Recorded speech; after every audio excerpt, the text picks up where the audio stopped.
We're now going to talk about the interrelationship of the value analysis report in obtaining control of rights of way. Here's a question.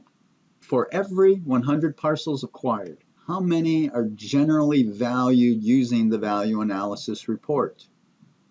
The answer to that is 65.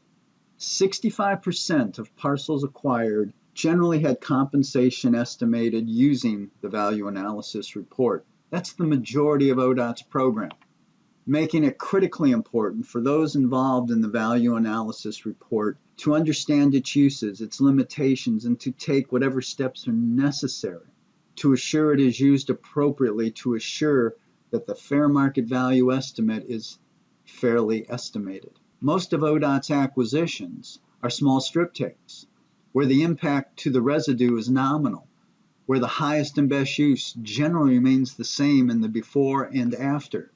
The compensation amounts are typically small, $10,000 or less. Access to and from the property remains essentially the same. Parking is not impacted. Internal circuity remains the same. Delivery trucks can still access the property as they did before the taking. The proximity of the right-of-way to any structures has not shifted significantly. Septic systems and wells remain untouched. The residue property remains in compliance with zoning regulations.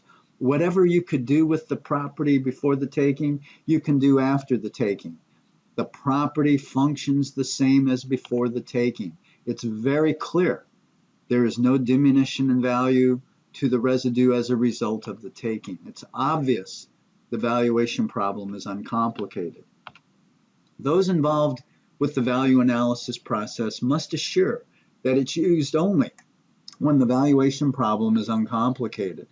To do this requires people who are knowledgeable to read and understand the right-of-way plans, to compare those plans against what physically exists at the property, to determine the effect of the taking on what remains of the whole property, and to make a reasonable determination that it is apparent the residue is not damaged as a result of ODOT's acquisition of the part taken.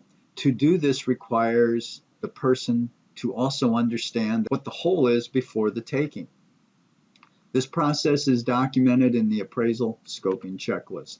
The checklist is not a mindless process of quickly filling in the blanks to move on with the process. It requires a competent person to do whatever research is necessary to assure that an uncomplicated valuation issue. It may require a trip to the zoning office, or other offices may be required. Utility availability may need to be checked with local utility companies. Access issues may need to be further investigated.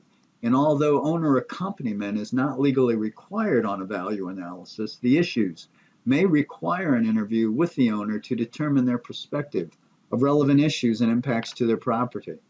When the checklist process is completed, anyone reading the checklist should have a clear understanding of what the valuation issues are.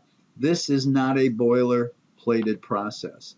Each parcel is uniquely impacted by a taking of real property. Therefore, each checklist must uniquely document the relevant issues and valuation problems caused by the taking. If this process is not done well, it impacts the compensation estimate, affecting the acquisition process. No offers can be made until the value analysis report is done and FMVE is established. Slow turnaround times on value analysis reports leave less time for negotiations, which affect the property owner. A well-oiled value analysis process does much to assure owners are afforded fair compensation, that property rights are acquired in a timely manner, and the acquisition phase of the project is delivered on schedule and it does not impact the construction phase of the project. It's time for a knowledge check.